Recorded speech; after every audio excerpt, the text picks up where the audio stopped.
नमस्कार दोस्तों, भारत एक सोच देख रहे हैं आप। दोस्तों, मुलायम सिंह यादव की छोटी बहू अपर्णा यादव को भारतीय जनता पार्टी ने एक बार फिर से झुंझुना पकड़ा दिया है। पिछले कई साल से हर किसी को इंतजार था कि अपर्णा यादव को बीजेपी कोई बड़ा पद देगी या फिर अपर्णा यादव को बड़ी जिम्मेदारी से नवाजा जाएगा। और अब बीजेपी ने अपर्णा यादव को महिला आयोग का उपाध्यक्ष बना दिया है। लेकिन बड़ा सवाल यह है दोस्तों कि क्या जिस राजनीतिक महत्वाकांक्षाओं के साथ अपर्णा यादव ने बीजेपी का दामन थामा था वो इससे पूरा हो गया है क्या? आखिर वो क्या बात थी जिसको लेकर अपर्णा यादव ने समाजवादी पार्टी से दूरी बना ली? और राजनीतिक गलियारों में ऐसा क्यों कहा जा रहा है कि बीजेपी ने अपर्णा यादव को गच्चा दे दिया है? ये सब हम आपको बताने जा रहे हैं दोस्तों। सबसे पहले क्या है पूरी खबर, ये आप समझ लीजिए। दोस्तों, यूपी सरकार ने 4 साल बाद महिला आयोग का गठन किया है। बबीता चौहान को महिला आयोग का अध्यक्ष बनाया गया है। मुलायम सिंह यादव की छोटी बहू अपर्णा यादव को उपाध्यक्ष बनाया गया है। गोरखपुर की चारू चौधरी को भी उपाध्यक्ष की जिम्मेदारी से नवाजा गया है। विधानसभा 2022 में कांग्रेस की लड़की हूं, लड़ सकती हूं की poster girl doctor Priyanka Maurya को महिला आयोग का सदस्य बनाया गया है। आयोग में भाजपा ने सहयोगी दलों को भी जगह दी है। रालोद की मनीषा अहलावत को भी सदस्य बनाया गया है। दोस्तों, इस लिस्ट को देखने के बाद चारों तरफ अगर किसी की चर्चा हो रही है तो वो है मुलायम सिंह यादव की छोटी बहू अपर्णा यादव। पहली बात तो ये कि अपर्णा यादव को अध्यक्ष पद नहीं मिला, उनको उपाध्यक्ष पद से संतोष करना पड़ा।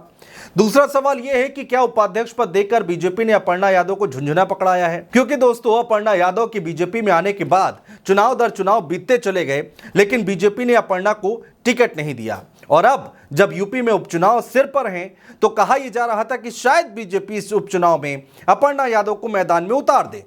अगर अपर्णा यादव को उपचुनाव में मैदान में नहीं उतारा जाता है तो 2027 के विधानसभा चुनाव में तो जरूर उनको मौका मिलेगा। लेकिन अब जब बीजेपी ने महिला आयोग का उपाध्यक्ष बना दिया है, ऐसे में कहा यह जा रहा है कि इन तमाम कयासों पर पानी फिर गया है।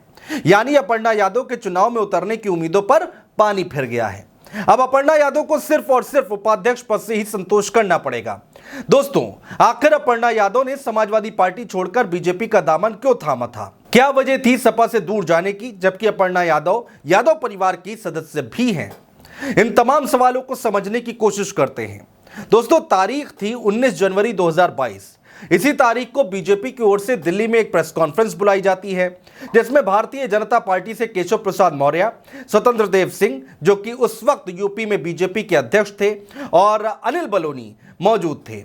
साथ में दोस्तों एक नाम और मौजूद था, वो थी मुलायम सिंह यादव के परिवार की छोटी बहू अपर्णा यादव। प्रेस कॉन्फ्रेंस शुरू होती है और बीजेपी के बड़े नेताओं की मौजूदगी में अपर्णा यादव भारतीय जनता पार्टी ज्वाइन कर लेती हैं। जिसके बाद अपर्णा यादव का बयान आता है कि राष्ट्र हित के लिए उन्होंने ये कदम उठाया है।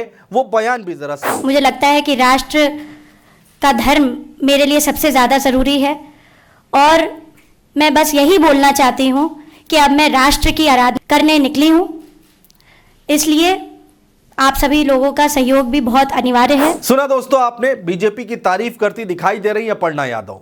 अब सवाल यहां पर यह उठता है कि आखिर अपर्णा यादव ने सपा का साथ छोड़ा क्यों और बीजेपी ज्वाइन क्यों की? दरअसल दोस्तों, 2017 में अपर्णा यादव ने लखनऊ के कैंट से सपा के टिकट पर चुनाव लड़ा और हार गई। उसके बाद आता है 2022 का विधानसभा चुनाव।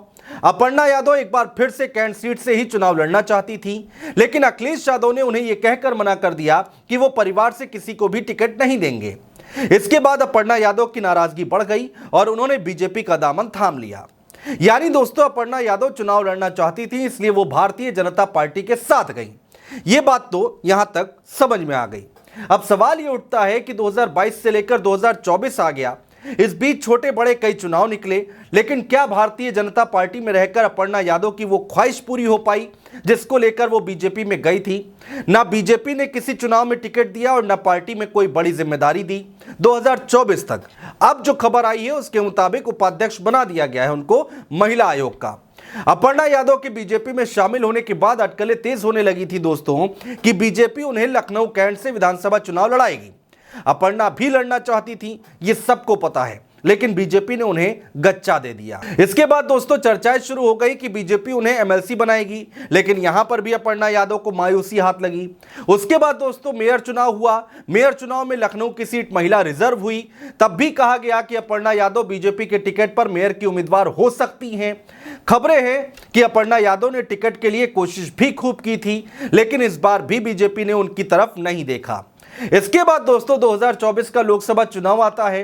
उम्मीद थी कि अपर्णा यादव इस बार बीजेपी के टिकट पर चुनावी मैदान में उतरेंगी, लेकिन एक बार फिर से भारतीय जनता पार्टी ने उनकी तरफ नहीं देखा, उनको एक बार फिर से गच्चा दे दिया।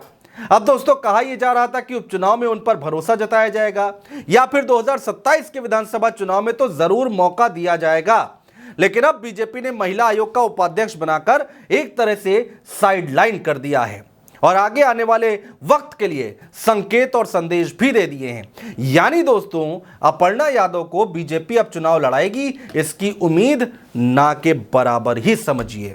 बहुत शुक्रिया दोस्तों।